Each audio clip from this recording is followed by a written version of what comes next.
মাথায় ঝুলছে 50টির বেশি মামলা, 5টি মামলায় সাজা হয়ে গেছে আর 16 বছর ধরে রয়েছেন বিদেশের মাটিতে। এসব মামলা আর সাজার বাধা কাটিয়ে কবে দেশে ফিরবেন বিএনপির ভারপ্রাপ্ত চেয়ারম্যান তারেক রহমান? এই মুহূর্তে তার দেশে ফিরতে বাধা কোথায়?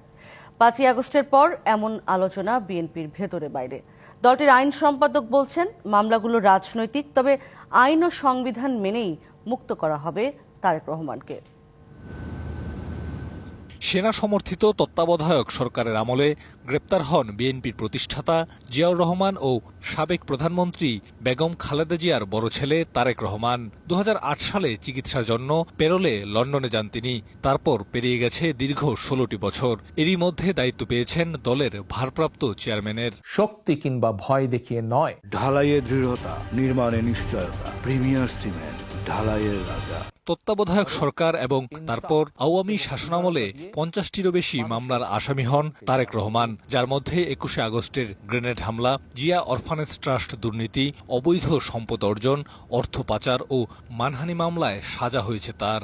প্রত্যেকটা স্কিম ছিল পলিটিক্যাল স্কিম, এবং পলিটিক্যাল স্কিমের ভিকটিম হচ্ছেন দেশনেত্রী বেগম খালেদা জিয়া এবং তারেক রহমান। আর এই পলিটিক্যাল স্কিমের খলনায়িকা পতিত পলাতক শেখ হাসিনা। একটা এরিগেশনই তো যথেষ্ট না, এই এরিগেশনটাকে সাবস্টেন্সিয়েট করা বা এরিগেশনটাকে আপনার প্রমাণে আনাটা, এটার জন্য তো আপনাকে এভিডেন্স লাগবে।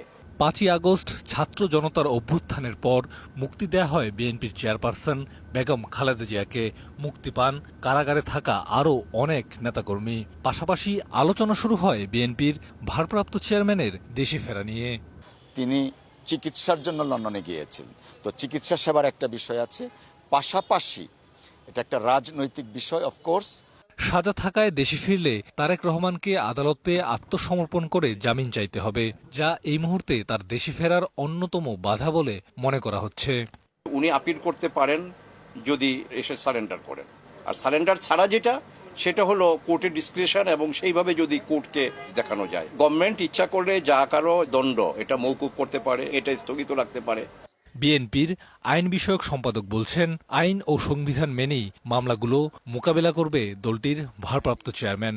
ওনার বিরুদ্ধে যে মিথ্যা মামলাগুলো আছে সেইগুলা যথাযথ আইনি প্রক্রিয়া মেনেই মোকাবেলা করা হবে।